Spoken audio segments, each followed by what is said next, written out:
The following is a conversation with Neil Gershenfeld, the director of MIT's Center for Bits and Atoms, an amazing laboratory that is breaking down boundaries between the digital and physical worlds, fabricating objects and machines at all scales of reality, including robots and automata that can build copies of themselves and self-assemble into complex structures.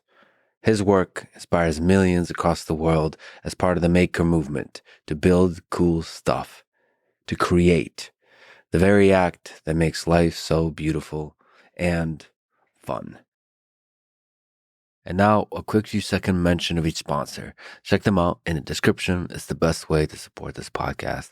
We got Element for zero sugar hydration, NetSuite for business management software, and BetterHelp for mental health. Choose wisely, my friends.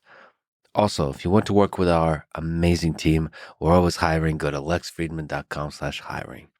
And now, onto the full ad reads. As always, no ads in the middle. I try to make this interesting, but if you must skip them, please still check out our sponsors. I enjoy their stuff. Maybe you will too. This episode is brought to you by Element, spelled LMNT. It's an electrolyte drink mix that I'm currently drinking, that I drink throughout the day. I drink a huge amount of it.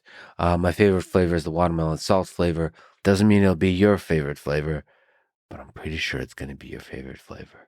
For fasting, for low carb diets, for all kinds of diets really, but certainly for low carb, keto, carnivore, you have to get the electrolytes right. They call it the keto flu if you don't get the electrolytes right.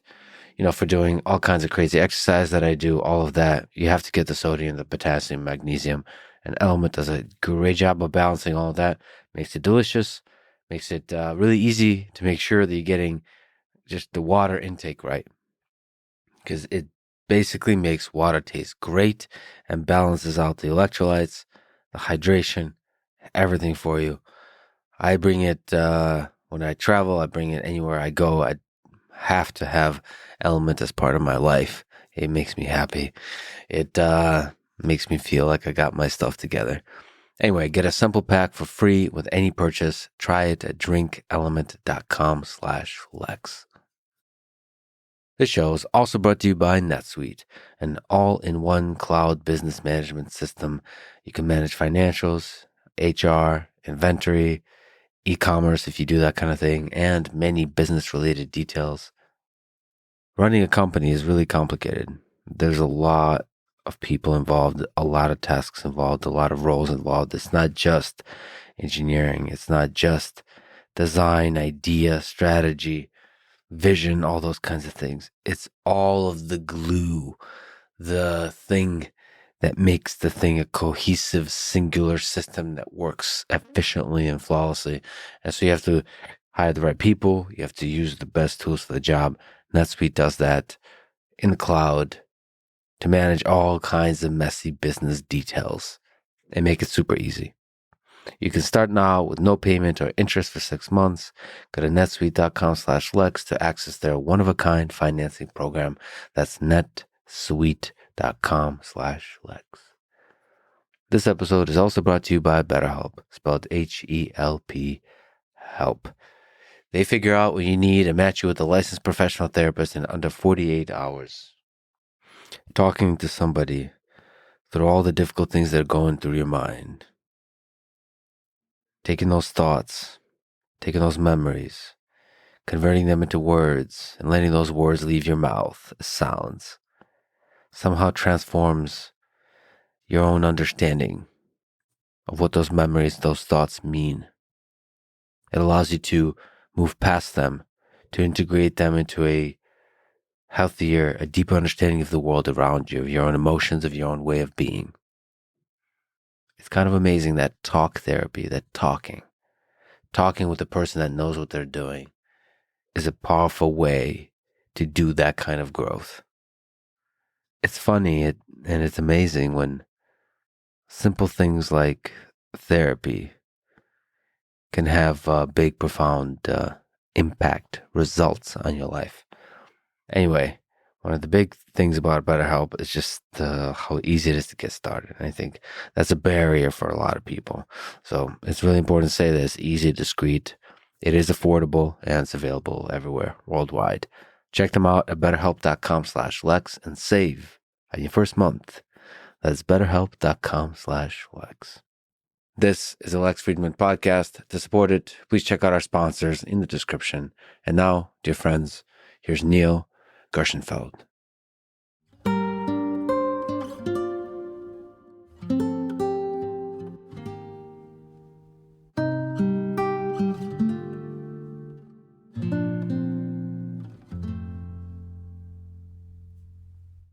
You have spent your life working at the boundary between bits and atoms, so the digital and the physical. What have you learned about engineering and about nature reality from working at this divide, trying to bridge this divide?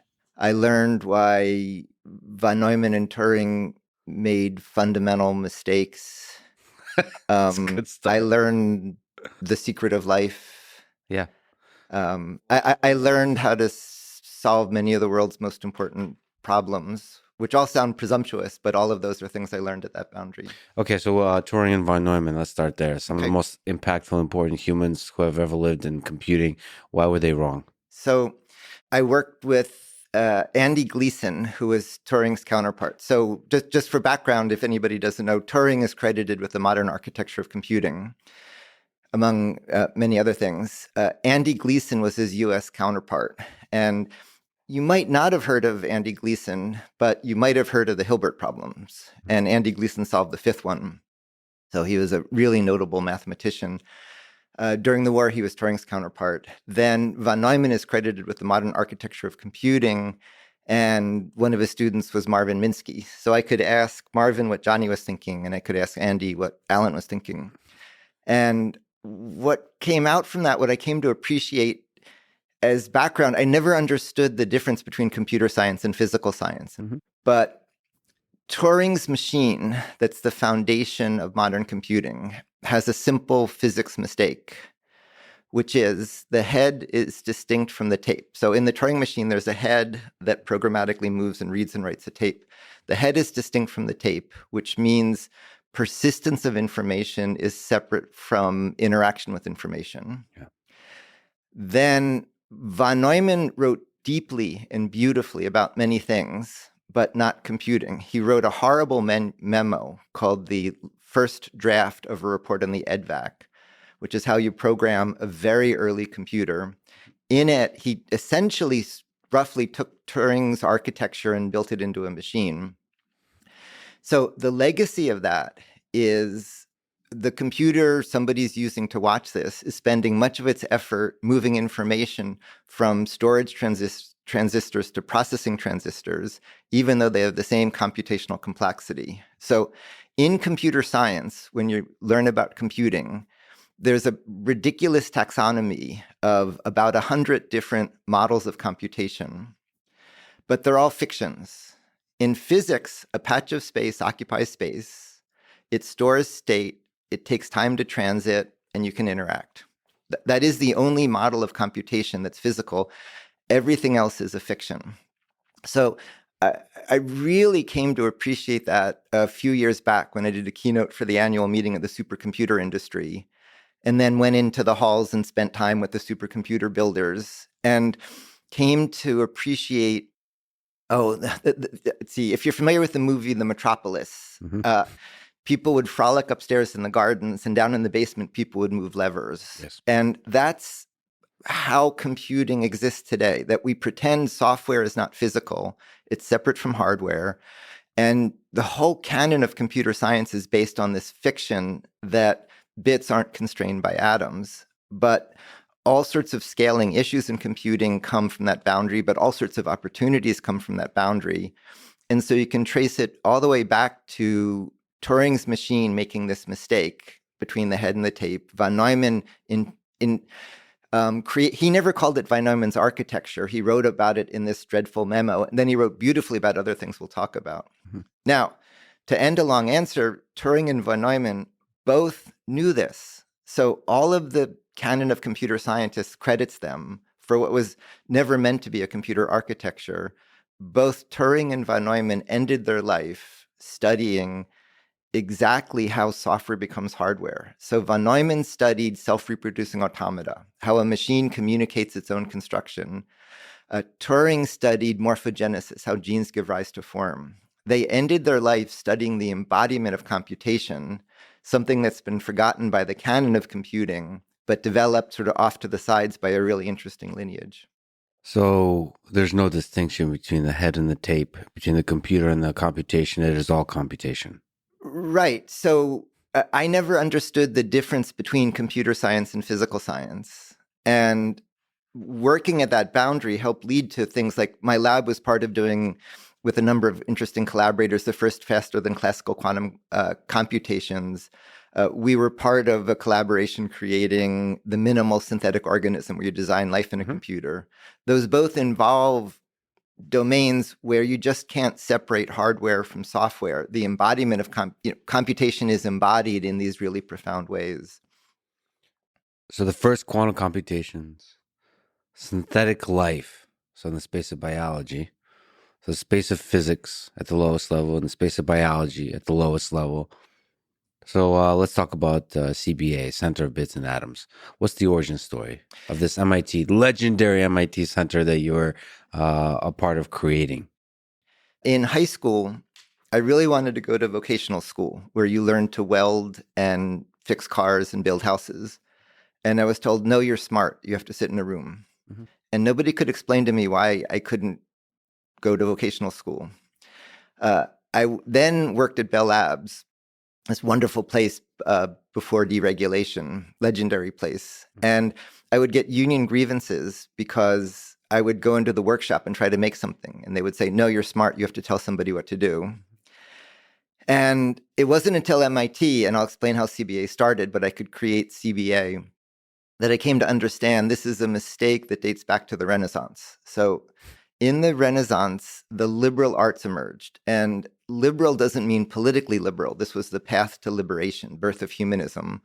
And so the liberal arts were the trivium, quadrivium, roughly language, natural science. And at that moment, what emerged was this sort of dreadful concept of the illiberal arts. Mm-hmm. So anything that wasn't the liberal arts was for commercial gain and was just making stuff and wasn't valid for serious study.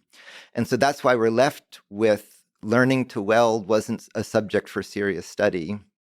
But the means of expression have changed since the Renaissance. So micro machining or embedded coding is every bit as expressive as painting a painting or writing a sonnet. So never understanding this difference between computer science and physical science, the path that led me to create CBA with colleagues was I was what's called a junior fellow at Harvard. I was visiting MIT through Marvin because I was interested in the physics of musical instruments. Mm-hmm. This will be another slight digression. In Cornell, I would study physics, and then I would cross the street and go to the music department where I played the bassoon, and I would trim reeds and play the reeds. Right. And they'd be beautiful, but then they'd get soggy. And then I discovered in the basement of the music department at Cornell was David Borden, who you might not have heard of, but is legendary in electronic music because he was really the first electronic musician. So Bob Moog, who invented Moog synthesizers, was a physics student at Cornell, like me, crossing the street. And eventually he was kicked out and invented electronic music. David Borden was the first musician who created electronic music. So he's legendary for people like Phil Glass and Steve Reich. And so that got me thinking about, I would behave as a scientist in the music department, but not in the physics department, but not in the music department. Got me thinking about what's the computational capacity of a musical instrument. And through Marvin, he introduced me to Todd Mackover at the Media Lab, who was just about to start a project with Yo-Yo Ma that led to a collaboration to instrument a cello, to extract Yo-Yo's data and bring it out into computational environments. What is the computational capacity of a musical instrument? As we continue on this tangent, and we shall return to CBA. Yeah. So one part of that is to understand the computing. And if you look at like the finest time scale and length scale you need to model the physics, it's not heroic. a good GPU can do teraflops today. That used to be a national class supercomputer. Now it's just a GPU. And that's about, if you take the time scales and length scales relevant for the physics, that's about the scale of the physics computing. For Yo-Yo, what was really driving it was he's completely unsentimental about the Strad. It's not that it makes some magical wiggles in the sound wave. It's performance as a controller, how he can manipulate it as an interface device. Interface between what and what exactly? Him and sound. Okay. And so what it led to was, I had started by thinking about ops per second, but Yo-Yo's question was really resolution and bandwidth. It's how fast can you measure what he does, and the bandwidth and the resolution of detecting his controls and then mapping them into sounds. Mm-hmm. And what he found was, if you instrument everything he does and connect it to almost anything, it sounds like Yo-Yo. That the magic is in the control, not in ineffable details in how the wood wiggles.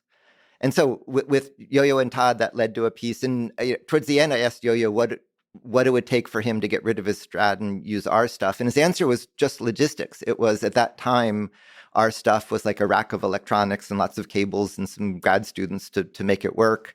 Once the technology becomes as invisible as the Strad, then sure, absolutely, he would take it. And by the way, as a footnote on the footnote, an accident in the sensing of Yo-Yo's cello led to a $100 million a year auto safety business to control airbags in cars. How did that work? I had to instrument the bow without interfering with it. So I set up local electromagnetic fields where I would detect how those fields interact with the bow he's playing. But we had a problem that his hand, whenever his hand got near these sensing fields, I would start sensing his hand rather than the materials on the bow. Yes. And I didn't quite understand what was going on with that interference. So my very first grad student ever, Josh Smith, did a thesis on tomography with electric fields, how to see in 3D with electric fields. Then through Todd and, at that point, research scientist in my lab, Joe Paradiso, it led to a collaboration with Penn and Teller, where we did a magic trick in Las Vegas to contact Houdini. And sort of these fields are sort of like, contacting spirits. Mm-hmm. So we did a magic trick in Las Vegas. And then the crazy thing that happened after that was Phil Rittmuller came running into my lab. He worked with... This became, with Honda and NEC, airbags were killing infants in rear-facing child seats. Cars need to distinguish a front-facing adult where you'd save the life versus a bag of groceries where you don't need to fire the airbag versus a rear-facing infant where you would kill it. And so the seat need to, in effect, see in 3D to understand the occupants. And so we took the Penn and Teller magic trick derived from Josh's thesis from Yo-Yo's cello to an auto show, and all the car companies said, great, when can we buy it? And so that became Elysis, and it was a $100 million a year business making sensors. There wasn't a lot of publicity because it was in the car, so the car didn't kill you. So they didn't sort of advertise, we have nice sensors so the car doesn't kill you, but it became a leading auto safety sensor. And that started from the cello and the question of the computational capacity of a musical instrument. Right. So now to get back to MIT, I was spending a lot of outside time at IBM research that had gods of the foundations of computing. There's just amazing people there. And I'd always expected to go to IBM to take over a lab, but at the last minute pivoted and came to MIT to take a position in the Media Lab and start what became the predecessor to CBA. Media Lab is well known for Nicholas Negroponte. What's less well known is the role of Jerry Wiesner. So Jerry was MIT's president, before that Kennedy's science advisor, grand old man of science. Mm-hmm. At the end of his life, he was frustrated by how knowledge was segregated. And so he wanted to create a department of none of the above, a department for work that didn't fit in departments. And the Media Lab, in a sense, was a cover story for him to hide a department. As MIT's president towards the end of his tenure, if he said, I'm going to make a department for things that don't fit in departments, the departments would have screamed. But everybody was sort of paying attention to Nicholas creating the Media Lab, and Jerry kind of hid in it a department called Media Arts and Sciences. It's really the department of none of the above. And Jerry explaining that and Nicholas then confirming it is really why I pivoted and went to MIT. Because my students who help create quantum computing or synthetic life get degrees from Media Arts and Sciences, this department of none of the above. So that led to coming to MIT. Yeah. With Todd and Joe Paradiso and Mike Hawley, we started a consortium called Things That Think. And this was around the birth of Internet of Things and RFID. But then we started doing things like work we can discuss that became the beginnings of quantum computing and cryptography and materials and logic and microfluidics. And those needed much more significant infrastructure and were much longer research arcs. So with a bigger team of about 20 people, we wrote a proposal to the NSF to assemble one of every tool to make anything of any size, was roughly the proposal. One of any tool to make anything of any size. Yeah. So they're usually nanometers, micrometers, millimeters, meters are segregated, input and output is segregated. We wanted to look just very literally how digital becomes physical and physical becomes digital. Mm-hmm. And fortunately, we got NSF on a good day, and they funded this facility of one of almost every tool to make anything. Mm-hmm.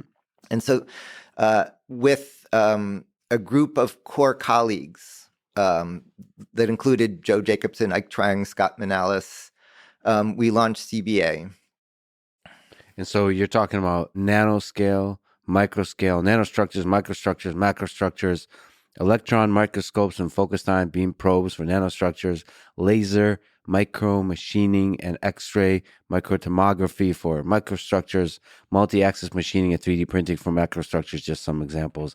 What are we talking about in terms of scale? How can we build tiny things and big things all in one place? Yeah, so a well-equipped research lab has the sort of tools we're talking about, but they're segregated in different places. They're typically also run by technicians where you then have an account and a project and you charge. All of these tools are essentially when you don't know what you're doing, not when you do know what you're doing, in that they're when you need to work across length scales, where we don't, once projects are running in this facility, we don't charge for time. You don't make a formal proposal to schedule, and the users really run the tools. And it's for work that's kind of inchoate, that needs to span these disciplines and length scales. And so, work in the project today, work in CBA today ranges from developing zeptojoule electronics for the lowest power computing to micromachining diamond to take 10 million RPM bearings for molecular spectroscopy studies, up to exploring robots to build 100-meter structures in space. Okay, the three things you just mentioned, let's start with the biggest.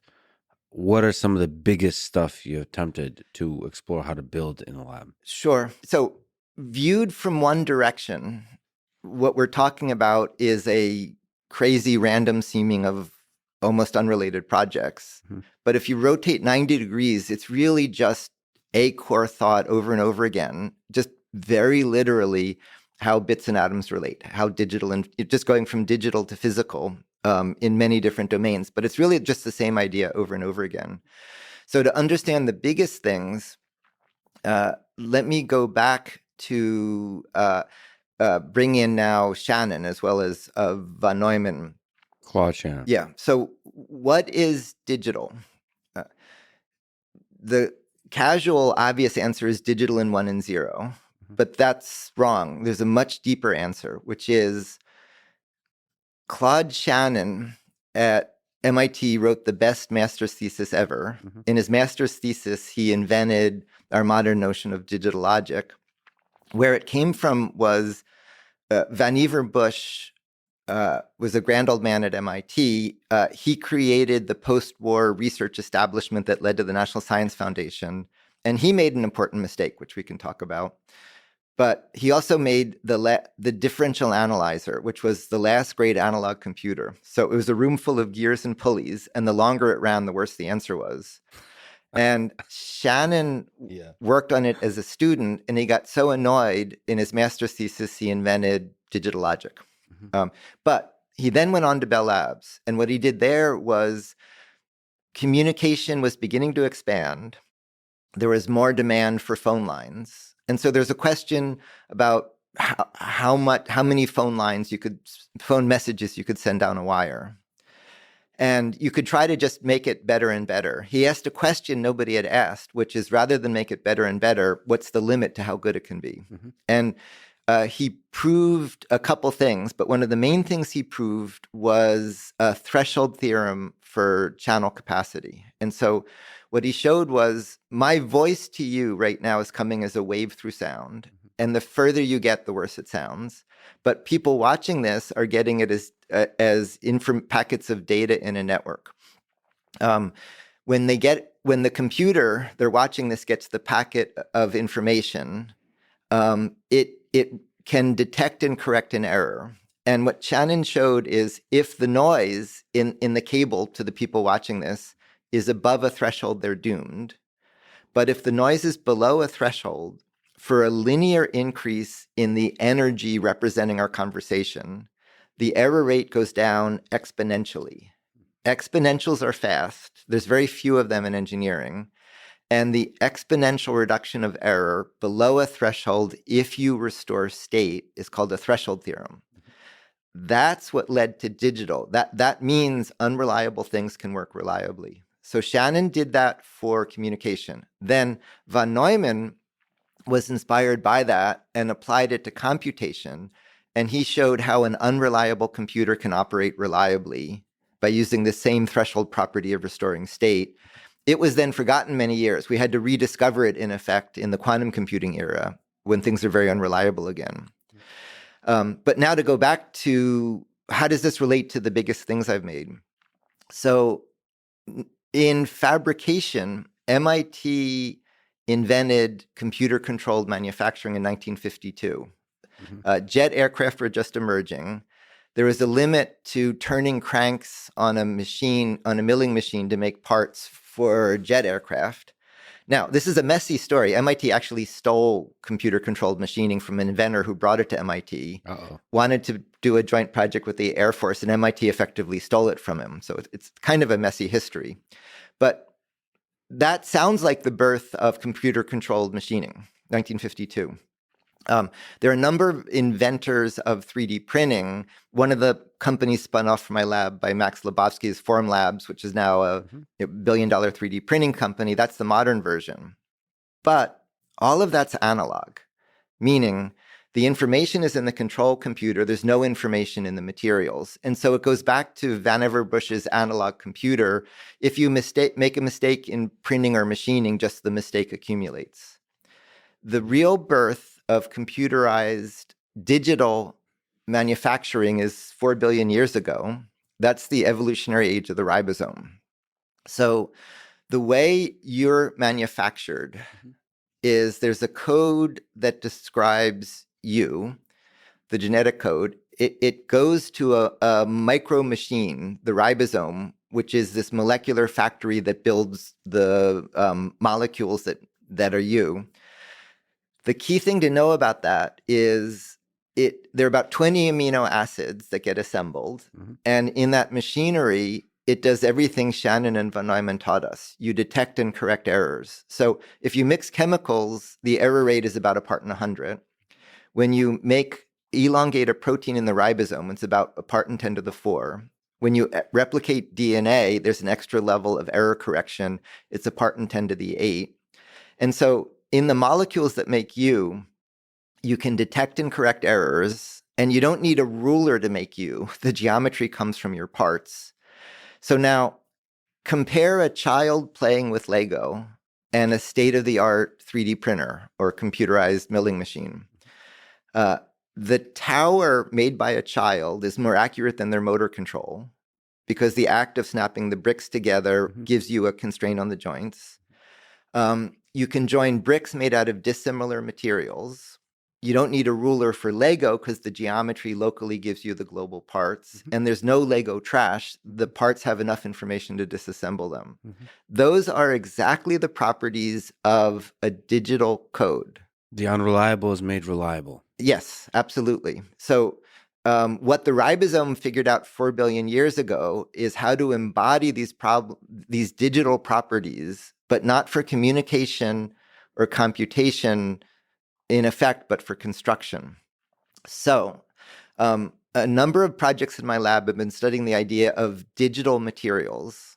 And think of a digital material just as Lego bricks. The precise meaning is a discrete set of parts reversibly joined with global geometry determined from local constraints. And so it's digitizing the materials. And so I'm coming back to what are the biggest things I've made. My lab was working with the aerospace industry. So Spirit Aero was Boeing's factories. They asked us for how to join composites. When you make a composite airplane, you make these giant wing and fuselage parts. And they asked us for a better way to stick them together because the joints were a place of failure. And what we discovered was instead of making a few big parts, if you make little loops of carbon fiber and you reversibly link them in joints, and you do it in a special geometry that balances being under-constrained and over-constrained with just the right degrees of freedom, we set the world record for the highest modulus ultralight material just by, in effect, making carbon fiber Lego. So lightweight materials are crucial for energy efficiency. This let us make that the lightest weight, high modulus material. We then showed that with just a few part types, we can tune the material properties. And then you can create really wild robots that instead of having a tool the size of a jumbo jet to make a jumbo jet, you can make little robots that walk on these cellular structures to build the structures where they error correct their position on the structure and they navigate on the structure. And so using all of that with NASA, we made morphing airplanes. A former student, Kenny Chung and Ben Jeanette, made a morphing airplane the size of NASA Langley's biggest wind tunnel. With Toyota, we've made super efficiency race cars. We're right now looking at projects with NASA to build these for things like space telescopes and space habitats, where the ribosome, who I mentioned a little while back, can make an elephant one molecule at a time. Ribosomes are slow. They run at about 1 molecule a second, but ribosomes make ribosomes. So you have thousands of them, trillions of them, and that makes an elephant. In the same way, these little assembly robots I'm describing can make giant structures at heart because the robot can make the robot. So more recently, two of my students, Amira and Miana, had a Nature communication paper showing how this robot can be made out of the parts it's making.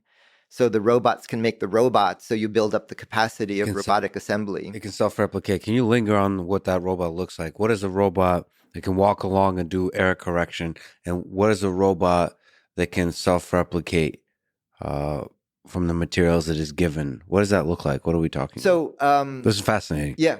The answer is different at different length scales. So to explain that, in biology, primary structure is the code in the messenger RNA that says what the ribosome should build. Yeah. Secondary structure are geometrical motifs. They're things like helices or sheets. Tertiary structures are functional elements like electron donors or acceptors. Quaternary structure is things like molecular motors that are moving my mouth or making the synapses work in my brain. So there's that hierarchy of primary, secondary, tertiary, quaternary. Now, what's interesting is if you want to buy electronics today from a vendor, there are hundreds of thousands of types of resistors or capacitors or transistors, huge inventory. All of biology is just made from this inventory of 20 parts, the amino acids. And by composing them, you can create all of life. And so as part of this digitization of materials, we're in effect trying to create something like amino acids for engineering, creating all of technology from 20 parts. As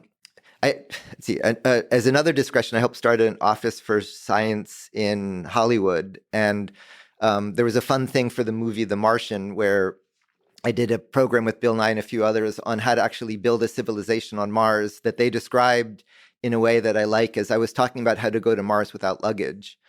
And Yeah. at heart, it's sort of how to create life in non-living materials. So if you think about this primary, secondary, tertiary, quaternary structure, in my lab, we're doing that, but on different length scales for different purposes. So we're making micro robots out of like nano bricks, and to make the robots to build large-scale structures in space, the elements of the robots now are centimeters rather than micrometers. And so the assembly robots for the bigger structures are, there are the cells that make up the structure, but then we have functional cells. And so cells that can process and actuate, each cell can like move 1 degree of freedom or attach or detach or process. Now, those elements I just described, we can make out of the still smaller parts. So eventually there's a hierarchy of the little parts make little robots that make bigger parts of bigger robots that up through that hierarchy. In that way, you can move up the length scale. Right. Early on, I tried to go in a straight line from the bottom to the top, and that ended up being a bad idea. Instead, we're kind of doing all of these in parallel, and then they're growing together. And so to make the larger scale structures, we like there's a lot of hype right now about 3D printing houses where you have a printer the size of the house. We're right now working on using swarms of these, table scale robots that walk on the structures to place the parts much more efficiently. That's amazing.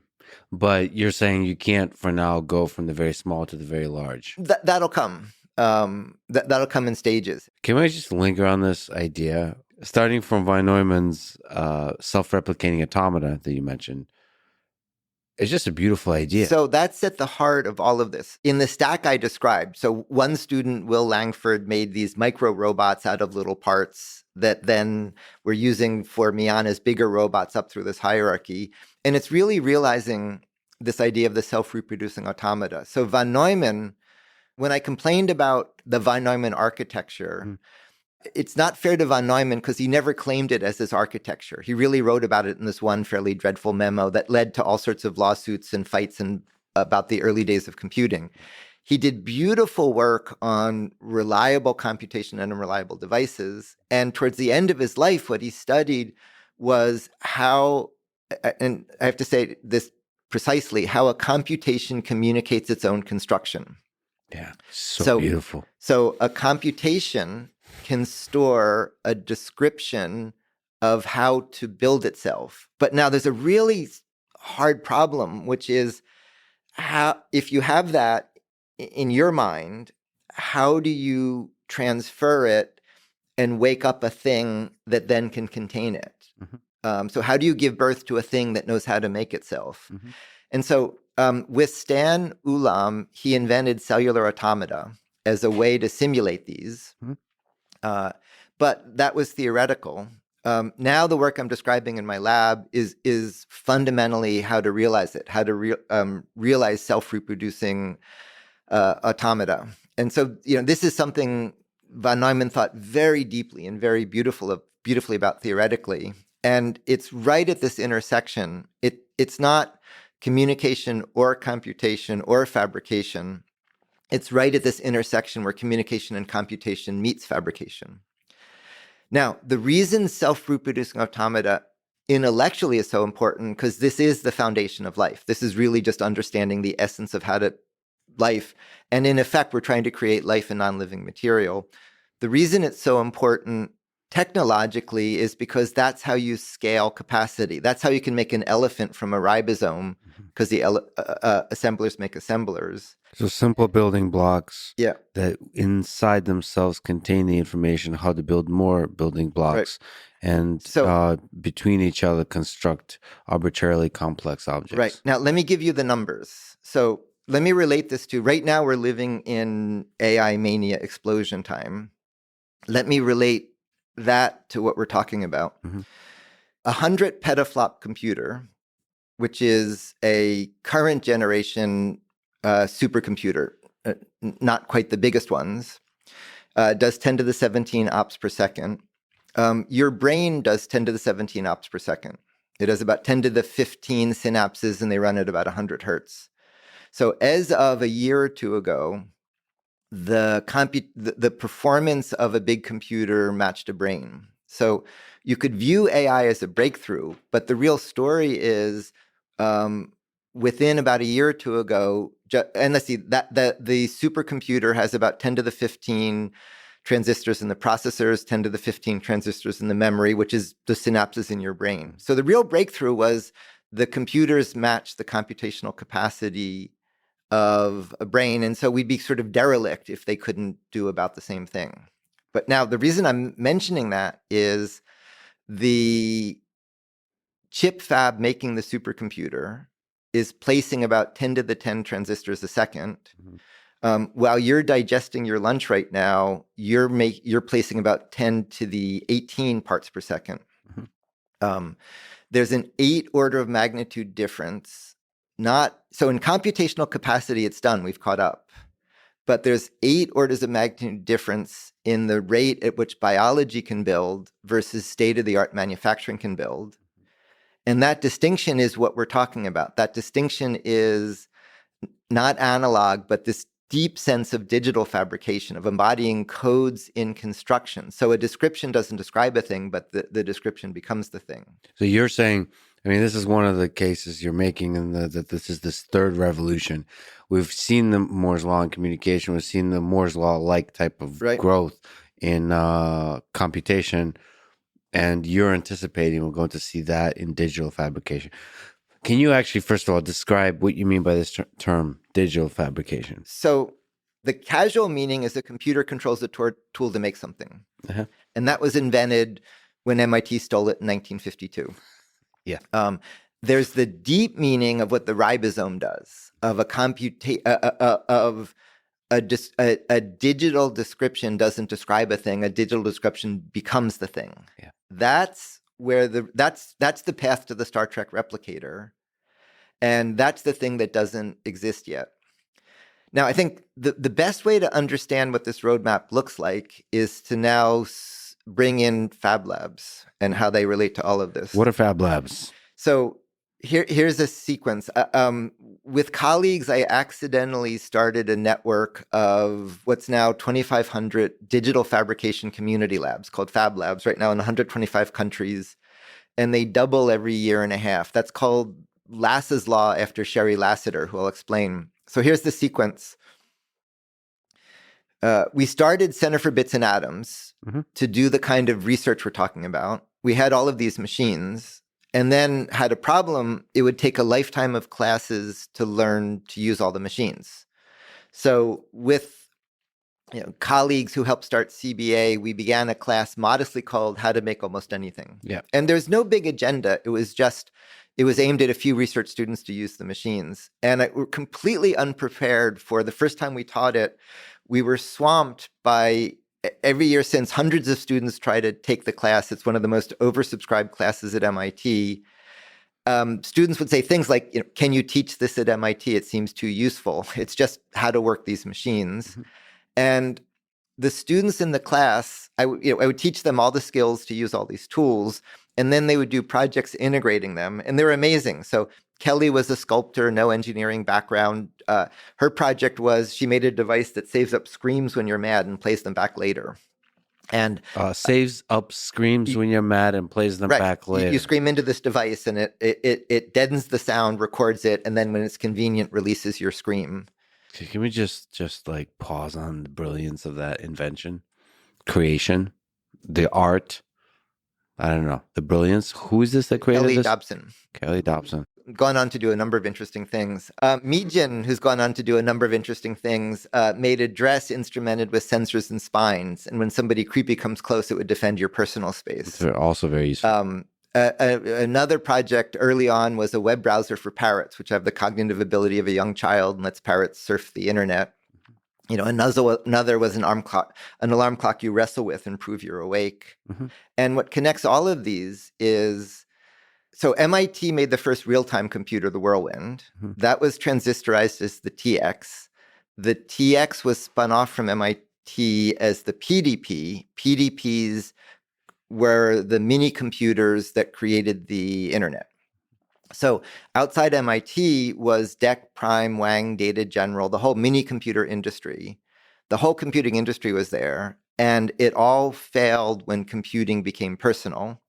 Ken Olsen, the head of digital, famously said, "You don't need a computer at home." There's a little background to that, but DEC, completely missed computing became personal. So I mention all of that because I was asking how to do digital fabrication, but not really why. The students in this how to make class were showing me that the killer app of digital fabrication is personal fabrication. Yeah, how do you jump to the personal fabrication? So Kelly didn't make the screen body because it was for a thesis. She wasn't writing a research paper. It wasn't a business model. It was because she wanted one. Yeah. It was personal expression, going back to me in vocational school, is personal expression in these new means of expression. So that's happened every year since. The course is literally called How to Make Almost Anything. Yep. A legendary course at MIT. Yep.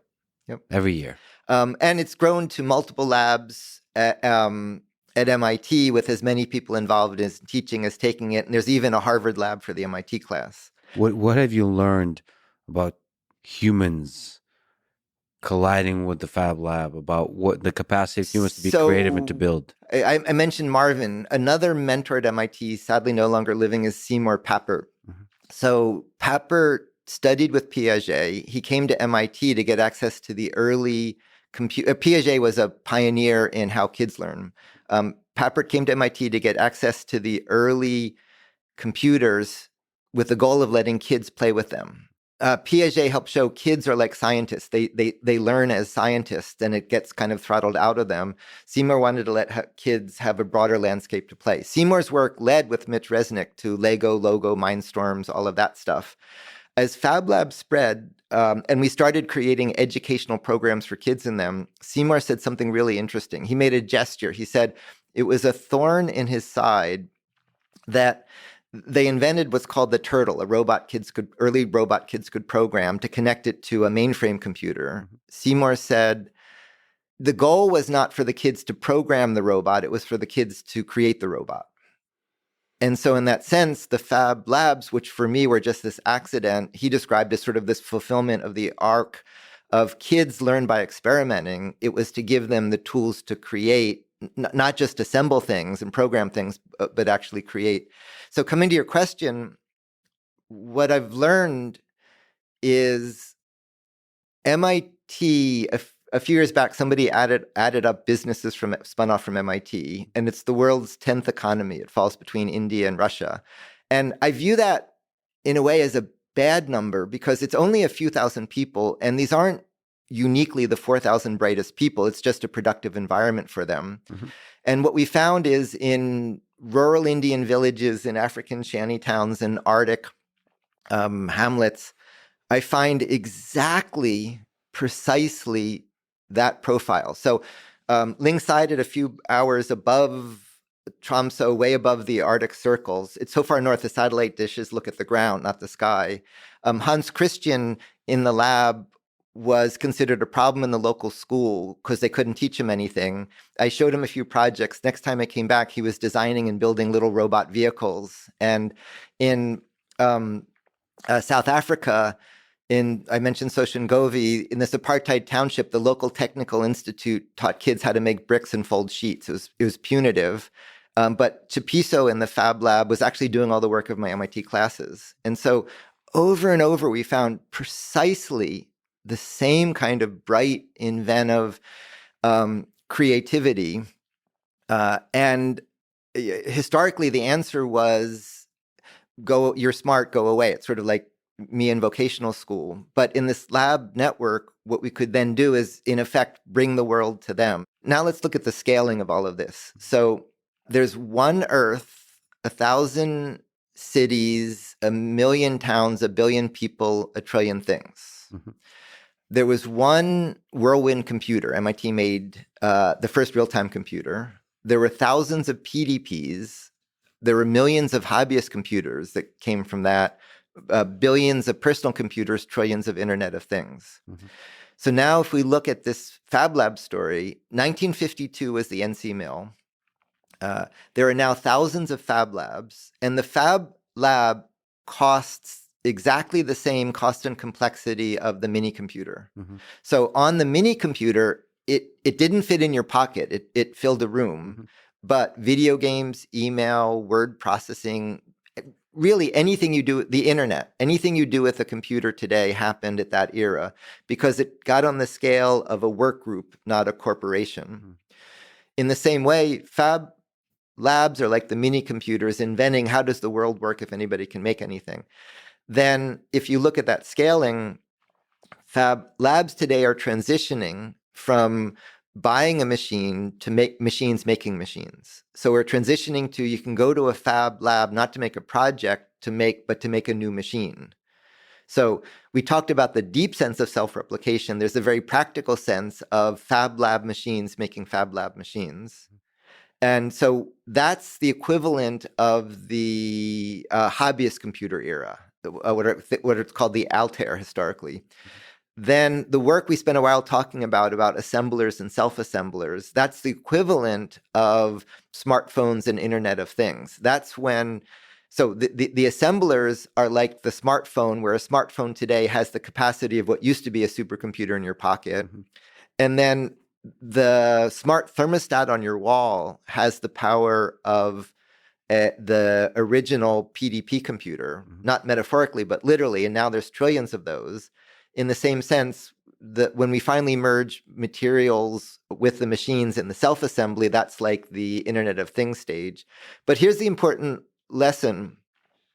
If you look at the computing analogy, computing expanded exponentially, but it really didn't fundamentally change. The core things happened in that transition in the mini computer era. So in the same sense, the research now we spent a while talking about is how we get to the replicator. Today, you can do all of that if you close your eyes and view the whole Fab Lab as a machine. Mm-hmm. In that room, you can make almost anything, but you need a lot of inputs. Bit by bit, the inputs will go down and the size of the room will go down as we go through each of these stages. So how difficult is it to create a self-replicating assembler, self-replicating machine that builds copies of itself or builds more complicated version of itself, which is kind of the dream towards which you're pushing in a generic, arbitrary sense? I had a student, Nadia Peak, with Jonathan Ward, who for me started this idea of how do we use the tools in my lab to make the tools in the lab? Yes. In a very clear sense, they are making self-reproducing machines. So one of the really cool things that's happened is there's a whole network of machine builders around the world. So there's Danielle now in Germany and Jens in Norway. And each of these people has learned the skills to go into a Fab Lab and make a machine. And so we've started creating a network of super fab. So the Fab Lab can make a machine, but it can't make a number of the precision parts of the machine. So in places like Bhutan or Kerala in the south of India, we've started creating super Fab Labs that have more advanced tools to make the parts of the machines so that the machines themselves become even cheaper. So that is self-reproducing machines, but you need to feed it things like bearings or microcontrollers. Sure. They can't make those parts. But other than that, they're making their own things. And I should note as a footnote, the stack I described of computers controlling machines to machine making machines to assemblers to self-assemblers, view that as Fab 1, 2, 3, 4. So we're transitioning from Fab 1 to Fab 2, and the research in the lab is 3 and 4. At this Fab 2 stage, a big component of this is sustainability in the material feedstocks. So Alicia, a colleague in Chile, is leading a great effort looking at how you take forest products and coffee grounds and seashells and a range of locally available materials and produce the high-tech materials that go into the lab. So all of that is machine building today. Then back in the lab, what we can do today is we have robots that can build structures and can assemble more robots that build structures. We have finer resolution robots that can build micromechanical systems.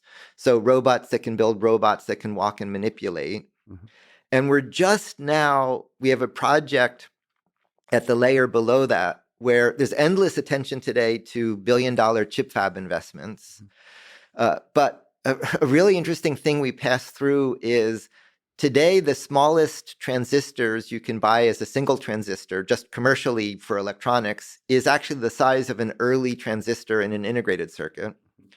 So we're using these machines, making assemblers to place those parts, to not use a billion-dollar chip fab to make integrated circuits, but actually assemble little electronic components. So have fine enough, precise enough actuators and manipulators that allow you to place these transistors. Right. That's a research project in my lab called DICE, on discrete assembly of integrated electronics. And we're just at the point to really start to take seriously this notion of not having a chip fab make integrated electronics, but having not a 3D printer, but a thing that's a cross between a pick and place makes circuit boards in 2D. Sure. The 3D printer extrudes in 3D. Mm-hmm. We're making sort of a micro manipulator that acts like a printer, but it's placing to build electronics in 3D. But this micro manipulator is distributed? So there's a bunch of them, or is this one centralized thing? Oh, so that's why that's a great question. So I have a prize that's almost but not been claimed for the students whose thesis can walk out of the printer. Oh, nice. So you have to print the thesis with the means to exit the printer, and it has to contain its description of the thesis that says how to do that. It's a really good. It's a it's a fun example of exactly the thing we're talking about. And I've had a few students almost get to that, and so. In what I'm describing, there's this stack where we're getting closer, but it's still quite a few years to really go from so there's a layer below the transistors where we assemble the base materials that become the transistor. We're now just at the edge of assembling the transistors to make the circuits. We can assemble the micro parts to make the micro robots. We can assemble the bigger robots. And in the coming years, we'll be patching together all of those scales. So do you see a vision of just endless billions of robots at different scales, self-assembling, self-replicating, and building complicated structures? Yes. And the but to the yes but is, let me clarify two things. One is that immediately raises King Charles' fear of gray goo, of runaway mutant self-reproducing things. The reason why there are many things I can tell you to worry about, but that's not one of them, is if you want things to autonomously self-reproduce and take over the world, that means they need to compete with nature on using the resources of nature, of water and sunlight. Mm-hmm. And in light of everything I'm describing, biology knows everything I told you. Every single thing I explained, biology already knows how to do. What I'm describing isn't new for biology. It's new for non-biological systems. So in the digital era, the economic win ended up being centralized, the big platforms. In this world of machines that can make machines, I'm asked, for example, what's the killer opportunity? Who's going to make all the money? Who to invest in? Mm-hmm. But if the machine can make the machine, it's not a great business to invest in the machine. In the same way that if you can think globally but produce locally, then the way the technology goes out into society isn't a function of central control, but is fundamentally distributed. Now, that raises an obvious kind of concern, which is, well, doesn't this mean you could make bombs and guns and all of that? The reason that's much less of a problem than you would think is making bombs and guns and all of that is a very well-met market need. Anywhere we go, there's a fine supply chain for weapons. Hobbyists have been making guns for ages, and guns are available just about anywhere. So you could go into the lab and make a gun. Today, it's not a very good gun, and guns are easily available. And so generally, we run these labs in war zones. What we find is people don't go to them to make weapons, which you can already do anyway. It's an alternative to making weapons. Coming back to your question, I'd say the single most important thing I've learned is the greatest natural resource of the planet is this amazing density of bright, inventive people whose brains are underused. And you could view the social engineering of this lab work as creating the capacity for them. And so, in the end, the way this is going to impact society isn't going to be command and control. It's how the world uses it.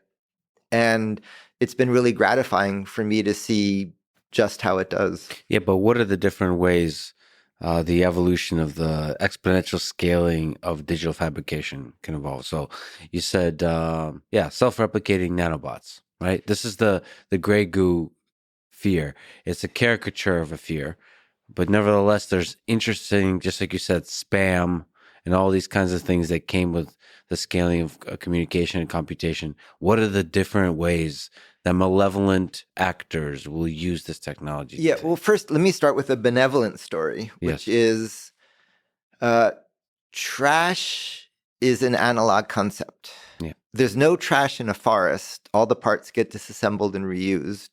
Trash means something doesn't have enough information to tell you how to reuse it. Yeah. It's as simple as there's no trash in a Lego room.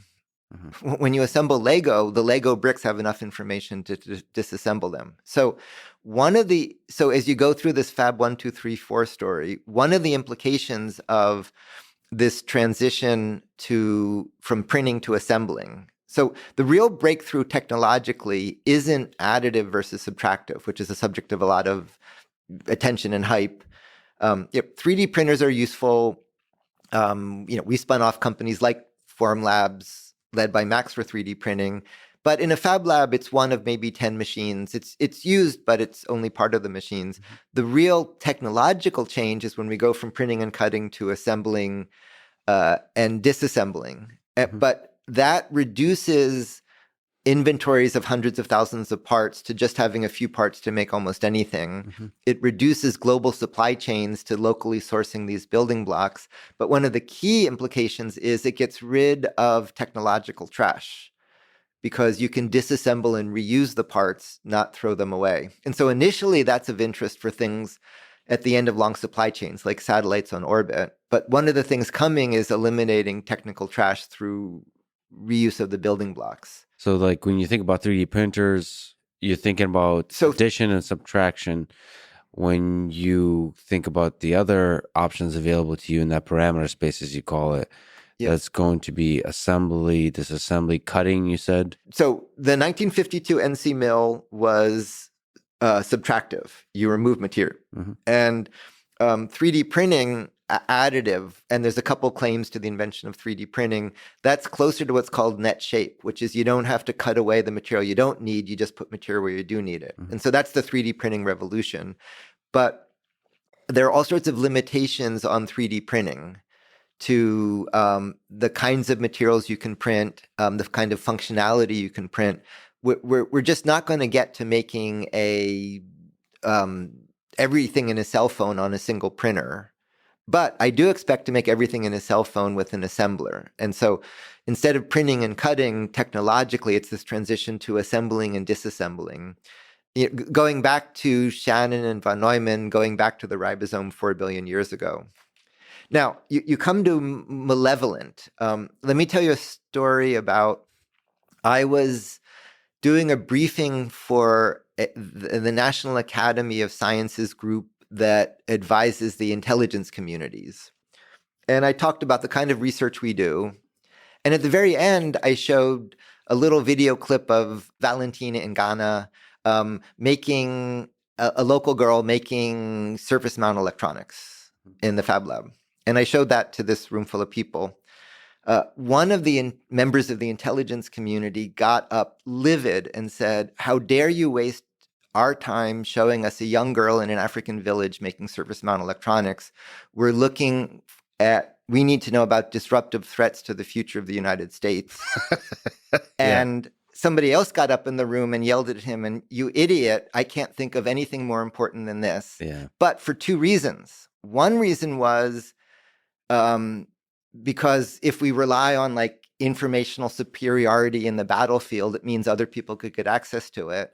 But this intelligence person's point, bless him, wasn't that. It was, getting at the root causes of conflict is if this young girl in an African village could actually master surface mount electronics, it changes some of the most fundamental things about recruitment for terrorism,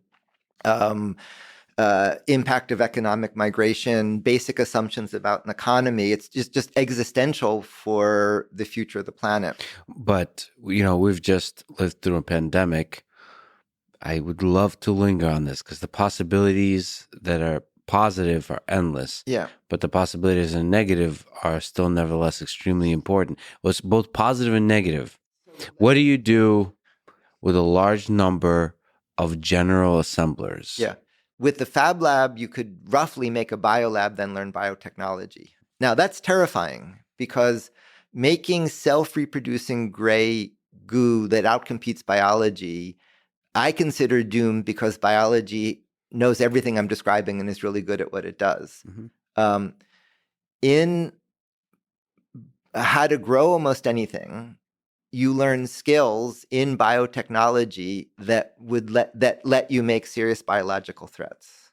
And when you combine some of the innovations you see with large language models, some of the innovations you see with AlphaFold, so applications of AI for designing biological systems, for writing programs, which you can with large language models increasingly. So there seems to be an interesting dance here of automating the design stage of complex systems using AI, and then that's the bits, and you can leap. Now, the innovations you're talking about, you can leap from the complex systems in the digital space to the printing, to the creation, to the assembly at scale of complex systems in the physical space. Yeah. So something to be scared about is a Fab Lab can make a biolab can make biotechnology, somebody could learn to make a virus.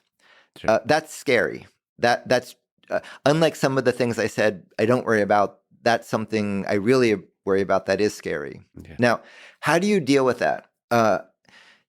Prior threats we dealt with command and control. Mm-hmm. So like early color copiers had unique codes and you could tell which copier made them. Eventually you couldn't keep up with that. There was a famous meeting at Asilomar in the early days of recombinant DNA, mm-hmm. where that community recognized the dangers of what it was doing and put in place a regime to help manage it. And so that led to the kind of research management. So, MIT has an office that supervises research, and it works with the national office. That works if you can identify who's doing it and where. Mm-hmm. It doesn't work in this world we're describing. Yeah. So anybody could do this anywhere. And so what we found is you can't contain this. It's already out. You can't forbid because there isn't command and control. The most useful thing you can do is provide incentives for transparency. Yes. So, but really the heart of what we do is you could do this by yourself in a basement for nefarious reasons, or you could come into a place in the light where you get help and you get community and you get resources. And there's an incentive to do it in the open, not in the dark. And that might sound naive, but in the sort of places we're working, again, bad people do bad things in these places already, but providing openness and providing transparency is a key part of managing these. And so it transitions from regulating risks as regulation to soft power to manage them. So there's so much potential for good, so much capacity for good that Fab Labs and the ability and the tools of creation really unlock that potential. Yeah, and I don't say that as sort of dewy-eyed naive. I say that empirically from just years of seeing how this plays out in communities. I wonder if it's the early days of personal computers, though, before we get spam, right? In the end, most fundamentally, literally the mother of all problems is who designed us. So assume success, and that we're going to transition to the machines making machines, and all of these new sort of social systems we're describing will help manage them and curate them and democratize them. If we close the gap I just led off with of 10 to the 10 to 10 to the 18 between chip fab and you, we're ultimately, in marrying communication, computation, and fabrication, going to be able to create unimaginable complexity. And how do you design that? And so I'd say the deepest of all questions that I've been working on goes back to the oldest part of our genome. So in our genome, what are called Hox genes, and these are morphogenes. And nowhere in your genome is the number 5. It doesn't store the fact that you have 5 fingers. What it stores is what's called a developmental program. It's a series of steps, and the steps have the character of like grow up a gradient or break symmetry. And at the end of that developmental program, you have 5 fingers. So you are stored not as a body plan, but as a growth plan. And there's 2 reasons for that. One reason is just compression. Billions of genes can place trillions of cells. But the much deeper one is evolution doesn't randomly perturb. Almost anything you did randomly in the genome would be fatal or inconsequential, but not interesting. But when you modify things in these developmental programs, you go from like webs for swimming to fingers, or you go from walking to wings for flying. It's a space in which search is interesting. So this is the heart of the success of AI. In part, it was the scaling we talked about a while ago. And in part, it was the representations for which search is effective. AI has found good representations. It hasn't found new ways to search, but it's found good representations of search. And you're saying that's what biology, that's what evolution has done, is created representations, structures, biological structures through which search is effective. And so the developmental programs in the genome beautifully encapsulate the lessons of AI. And it's embodied, it's molecular intelligence. It's AI embodied in our genome. It's every bit as profound as the cognition in our brain, but now this is sort of thinking in molecular thinking in how you design. And so I'd say the most fundamental problem we're working on is it's kind of tautological that when you design a phone, you design the phone, you represent the design of the phone. But that actually fails when you get to the sort of complexity that we're talking about. And so there's this profound transition to come. Once I can have self-reproducing assemblers placing 10 to the 18 parts, you need to not sort of metaphorically, but create life, in that you need to learn how to evolve. But evolutionary design has a really misleading, trivial meaning. It's not as simple as you randomly mutate things. It's this much more deep embodiment of AI and morphogenesis. Is there a way for us to continue the kind of evolutionary design that led us to this place, from the early days of bacteria, single-cell organism, to ribosomes and the 20 amino acids? You mean for human augmentation? Or for life augment? I mean, what would you call assemblers that are self-replicating and placing parts? What is that? The dynamic, complex things built with digital fabrication. What is that? That's life. So ultimately, absolutely, if you add up everything I'm talking about, it's building up to creating life in non-living materials. Yes. And I don't view this as copying life. I view it as deriving life.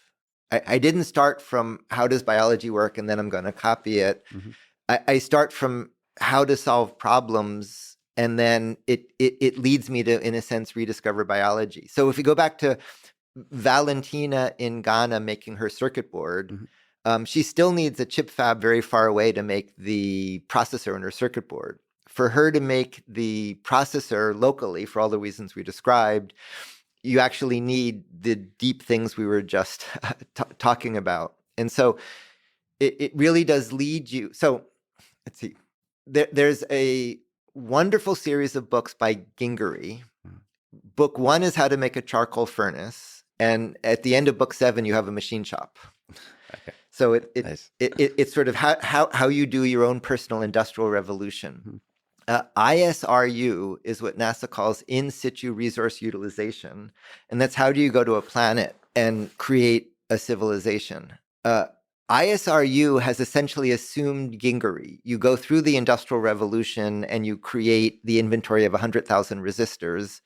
What we're finding is the minimum building blocks for a civilization is roughly 20 parts. So what's interesting about the amino acids is they're not interesting. They're hydrophobic or hydrophilic, basic or acidic. They have typical but not extremal properties, but they're good enough you can combine them to make you. So what this is leading towards is technology doesn't need enormous global supply chains. It just needs about 20 properties you can compose to create all technology as the minimum building blocks for a technological civilization. So there's going to be 20 basic building blocks based on which the self-replicating assemblers can work. Right. And I say that not philosophically, just empirically, sort of that's where it's heading. And I like thinking about how you bootstrap a civilization on Mars, that problem. There's a fun video on bonus material for the movie where with a neat group of people, we talk about it because it has really profound implications back here on Earth about how we live sustainably. What does that civilization on Mars looks like that's using ISRU, that's using these 20 building blocks and does self-assembly? Yeah, go through primary, secondary, tertiary, quaternary. Yeah. You extract properties like conducting, insulating, semiconducting, magnetic, dielectric, flexural. These are the kind of roughly 20 properties. Mm-hmm. With those are enough for us to assemble logic, and they're enough for us to assemble actuation.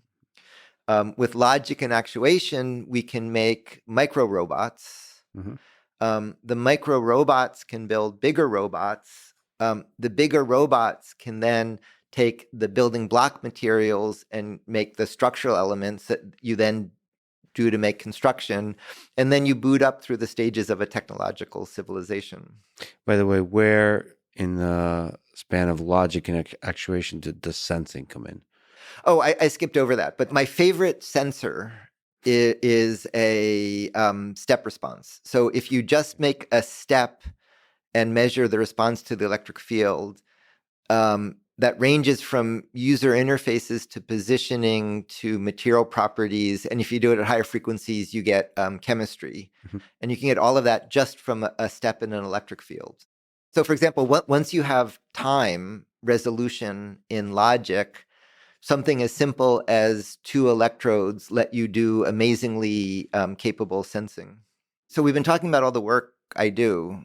There's a story about how it happens. Where do ideas come from? And that's an interesting story. Where do ideas come from? So I had mentioned Vannevar Bush, and he wrote a really influential thing called The Endless Frontier. So science won World War II.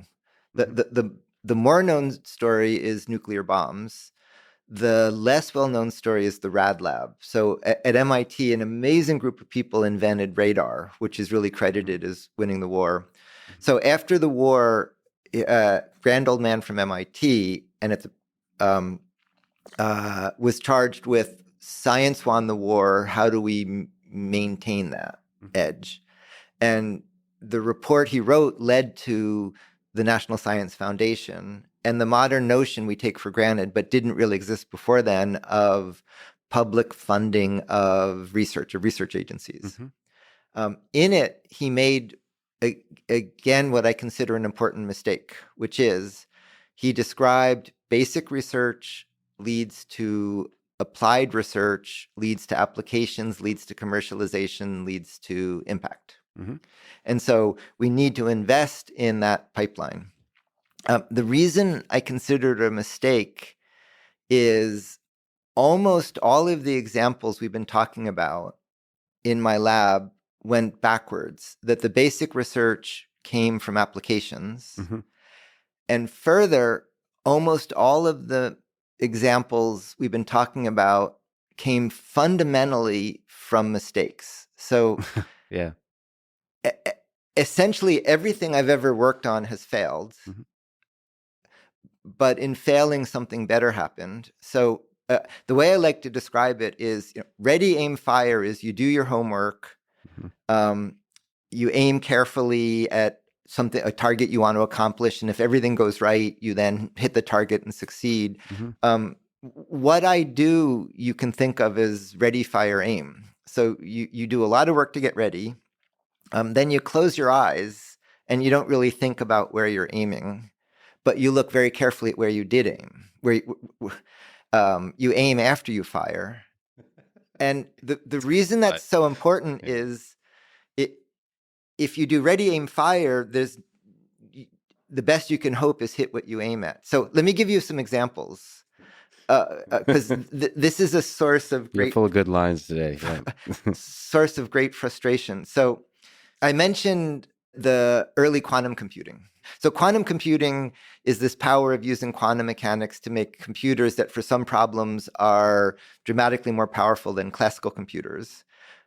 Before it started, there was a really interesting group of people who knew a lot about physics and computing that were inventing what became quantum computing before it was clear there was an opportunity there. It was just studying how those relate.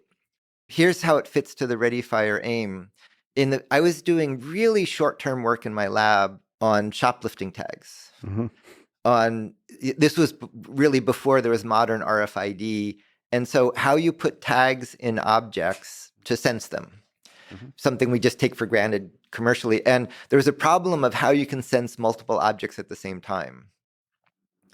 And so I was studying how you can remotely sense materials to make low-cost tags that could let you distinguish multiple objects simultaneously. Mm-hmm. To do that, you need nonlinearity so that the signal is modulated.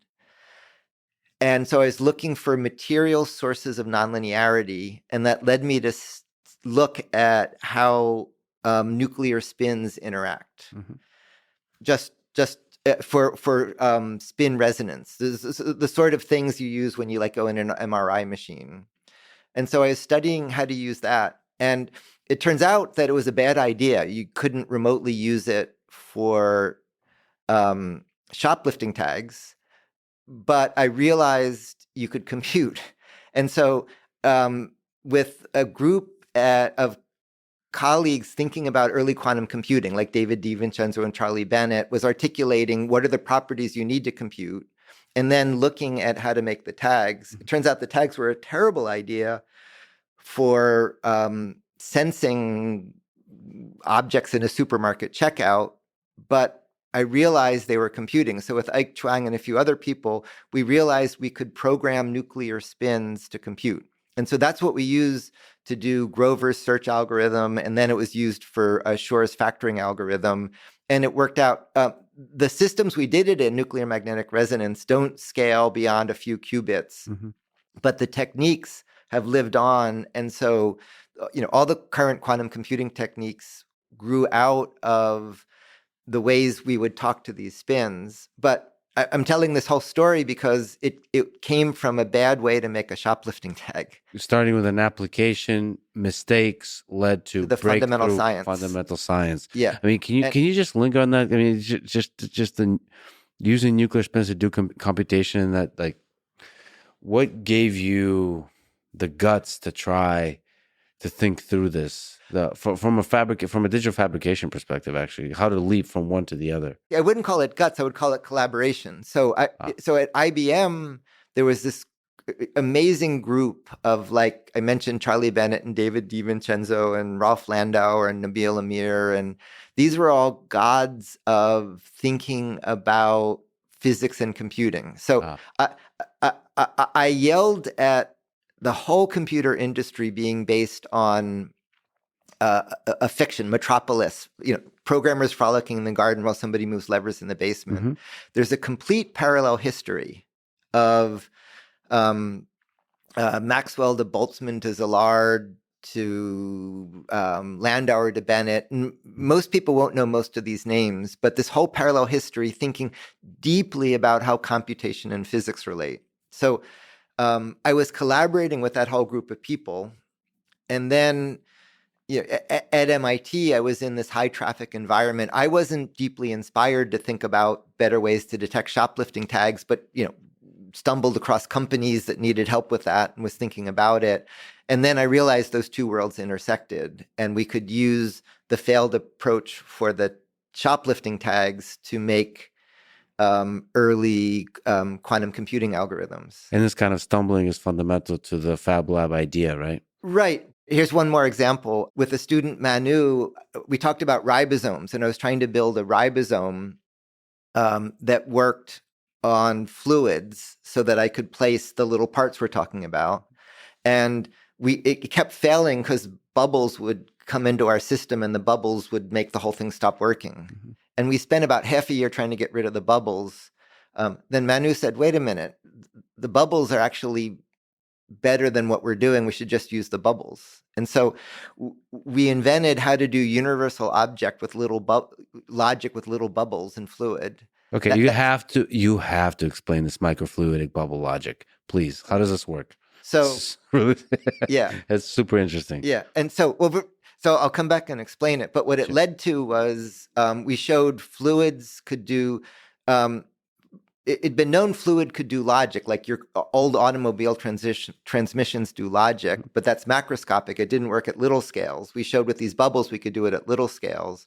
Then I'm going to come back and explain it. But what came out of that is Manu then showed you could make a 50-cent microscope using little bubbles. Mm-hmm.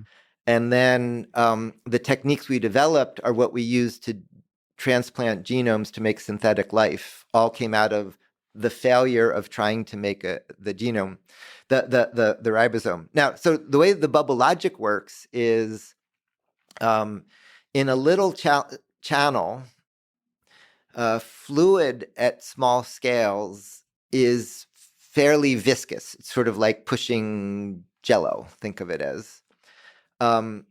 If a bubble gets stuck, mm-hmm. the fluid has to detour around it. Mm-hmm. So now imagine a channel that has two wells and one bubble. If the bubble is in one well, the fluid has to go in the other channel. If the fluid is in the other well, it has to go in the first channel. Mm-hmm. So the position of the bubble can switch.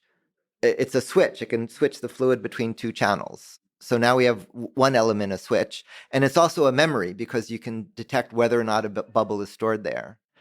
Then if two bubbles meet, if you have two channels crossing, a bubble can go through one way or a bubble can go through the other way.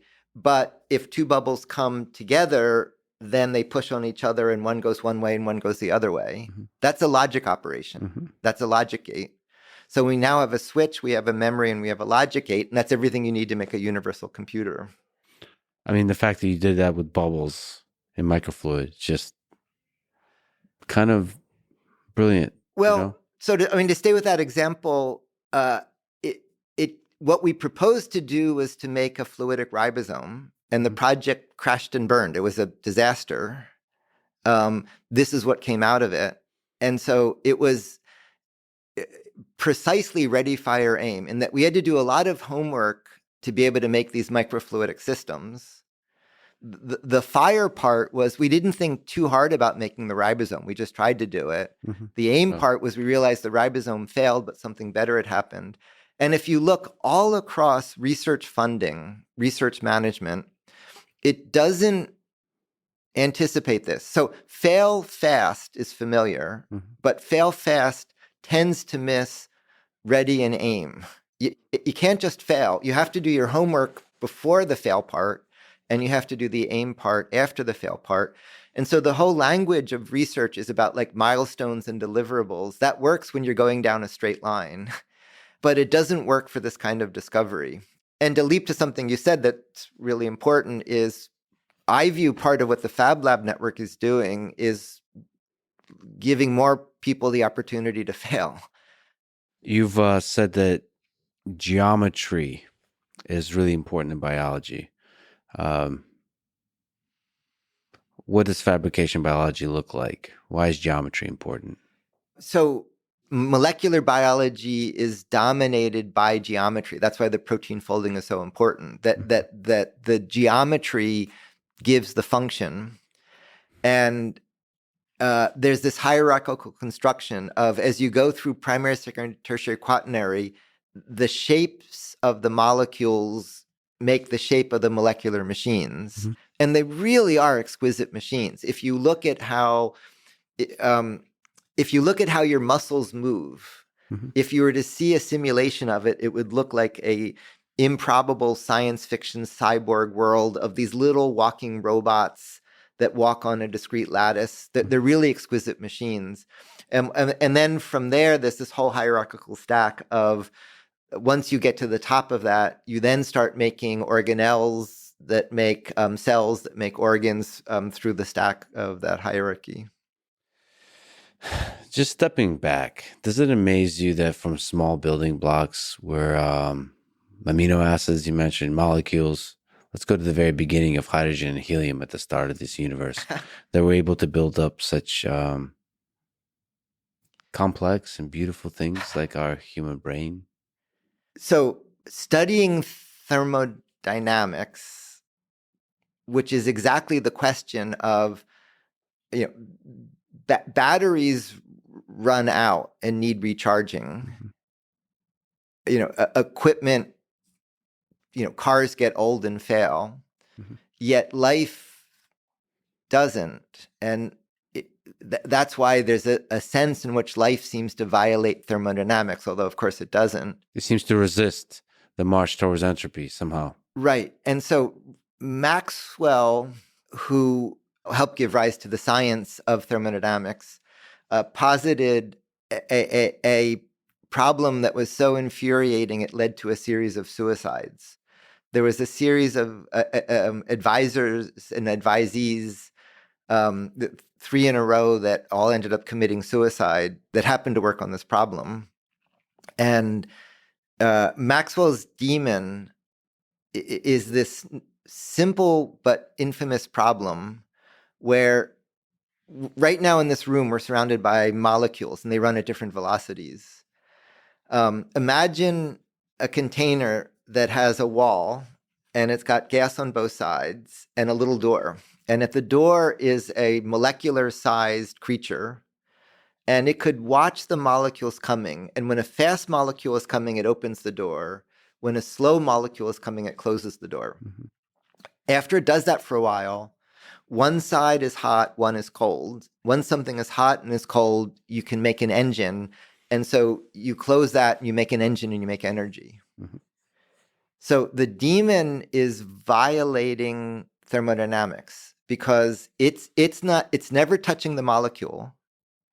Yet by just opening and closing the door, it can make arbitrary amounts of energy and power a machine. Mm-hmm. And in thermodynamics, you can't do that. So that's Maxwell's demon. That problem is connected to everything we just spoke about for the last few hours. Mm-hmm. So Leo Szilard, around early 1900s, was a deep physicist who then had a lot to do with also sort of post-war anti-nuclear things. But he reduced Maxwell's demon to a single molecule. So the molecule, there's only one molecule, and the question is, which side of the partition is it on? Mm-hmm.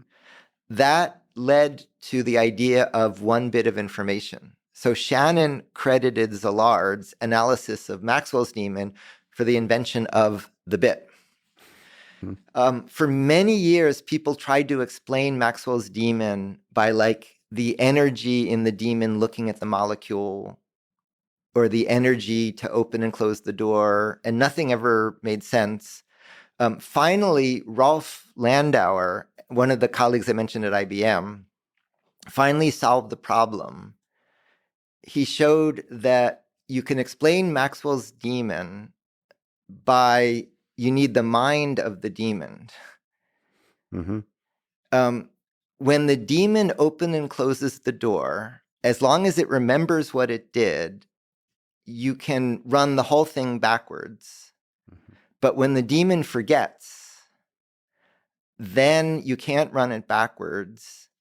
And that's where you get dissipation, and that's where you get the violation of thermodynamics. And so the explanation of Maxwell's demon is that it's in the demon's brain. So then Rolf's colleague Charlie at IBM then shocked Rolf by showing you can compute with arbitrarily low energy. So one of the things that's not well covered is the big computers used for big machine learning. The data centers use tens of megawatts of power. They use as much power as a city. Charlie showed you can actually compute with arbitrarily low amounts of energy by making computers that can go backwards as well as forwards. And what limits the speed of the computer is how fast you want an answer and how certain you want the answer to be. But we're orders of magnitude away from that. So I have a student, Cameron, working with Lincoln Labs on making superconducting computers that operate near this Landauer limit that are orders of magnitude more efficient. So stepping back to all of that, that whole tour was driven by your question about life. And right at the heart of it is Maxwell's demon. Life exists because it can locally violate thermodynamics. It can locally violate thermodynamics because of intelligence. And it's molecular intelligence that, I would even go out on a limb to say we can already see we're beginning to come to the end of this current AI phase. So depending on how you count, this is, I'd say, the fifth AI boom bust cycle. And you can already, it's exploding, but you can already see where it's heading, how it's going to saturate what happens on the far side. The big thing that's not yet on horizons is embodied AI, molecular intelligence. So to step back to this AI story, there was automation, and that was going to change everything. Then there were expert systems. There was then the first phase of the neural network systems. There have been about 5 of these. In each case, on the slope up, it's going to change everything. Each case, what happens is on the slope down, we sort of move the goalposts and it becomes sort of irrelevant. So a good example is going up, computer chess was going to change everything. Once computers could play chess, that fundamentally changes the world. Now on the downside, computers play chess. Winning at chess is no longer seen as a unique human thing, but people still play chess. This new phase is going to take a new chunk of things that we thought computers couldn't do. Now computers will be able to do. They have roughly our brain capacity. But we'll keep thinking as well as computers.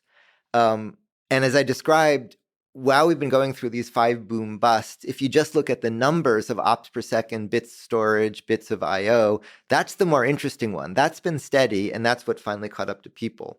But as we've talked about a couple times, there's 8 orders of magnitude to go, not in the intelligence in the transistors or in the brain, but in the embodied intelligence, in the intelligence in our body. So the intelligent constructions of physical systems that would embody the intelligence versus contain it within the computation. Right. And there's a brain centrism that assumes our intelligence is centered in our brain.